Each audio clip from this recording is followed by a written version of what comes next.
Hello friends, today in this video of mine I am going to talk to you about science and religion, the conflict between our belief and logical thinking.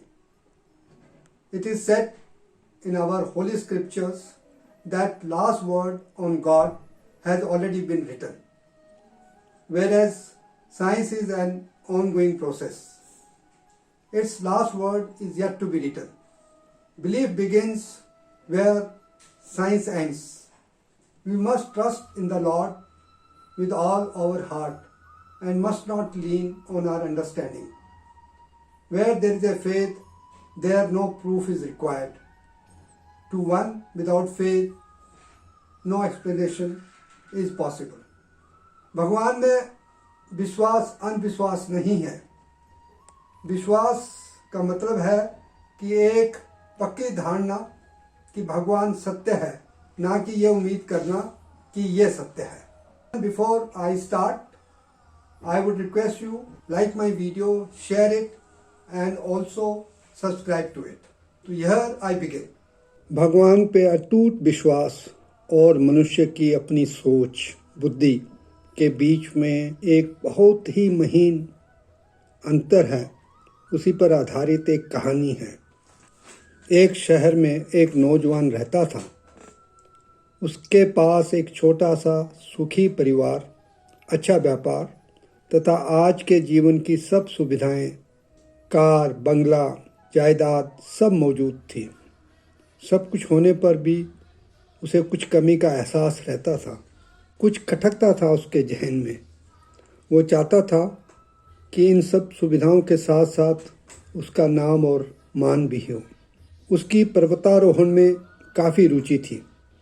कई बार वो mountaineering expeditions पर जा चुका था और काफ़ी ऊंची ऊंची चोटियां भी चढ़ चुका था. उसके मन में आया कि क्यों ना वो माउंट एवरेस्ट को सोलो क्लाइंब करने का प्रयास करे. अभी तक सिर्फ 5 लोग ऐसा करने में सफल हुए हैं. यदि वो इसमें सफल हुआ तो उसका पूरे संसार में नाम हो जाएगा. उसे बहुत ही आत्मसम्मान और आत्मविश्वास की प्राप्ति होगी. उसने साहसिक कार्य के लिए अपने को मानसिक और शारीरिक तौर से तैयार किया. उसने अपने इस अभियान की पूरी तकनीकी तथा प्रबंधक तैयारी कर ली. 1-2 वर्ष की कड़ी मेहनत के बाद वो माउंट एवरेस्ट को अकेले चढ़ने के अभियान पर निकल पड़ा. युवक का भगवान पर अटूट विश्वास था. उसके मन में ये धारणा जमकर बैठी थी कि भगवान उसे इस कार्य में जरूर सफल करेगा.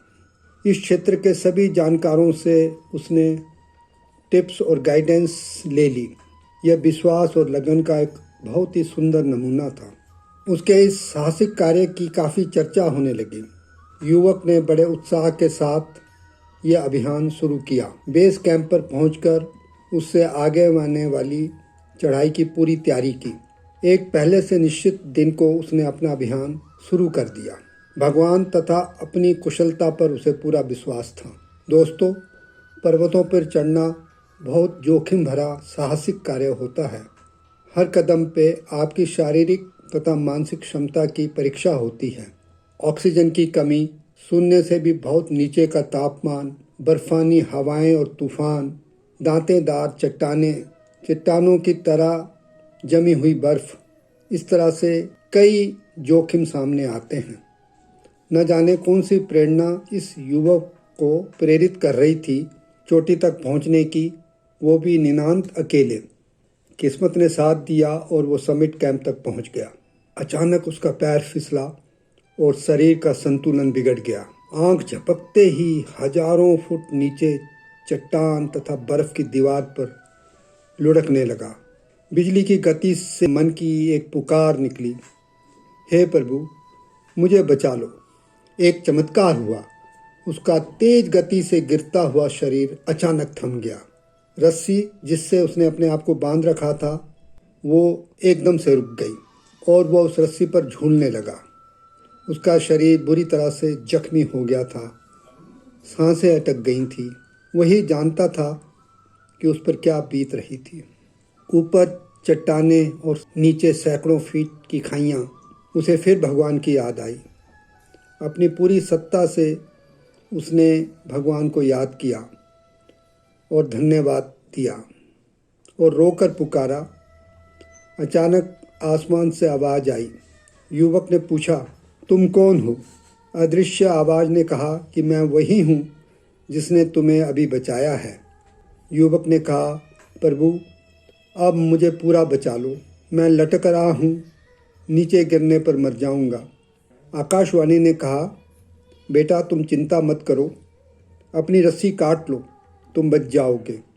उस युवक ने इस बात पर बिल्कुल भी विश्वास नहीं किया। रस्सी काटने का मतलब था कि फिर अपने आप को शून्य के हवाले कर देना।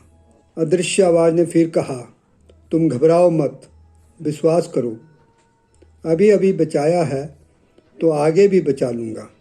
युवक का विश्वास डगमगा चुका था। वो अपने आप को मौत के हवाले नहीं करना चाहता था। रात हो गई।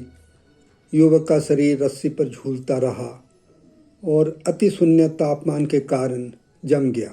युवक का मृत शरीर रस्सी पर झूल रहा था। अगले दिन ऊपर चढ़ते हुए कुछ पर्वतारोहियों ने रस्सी पर झूलते उस मृत शरीर को देखा और दुख मनाया।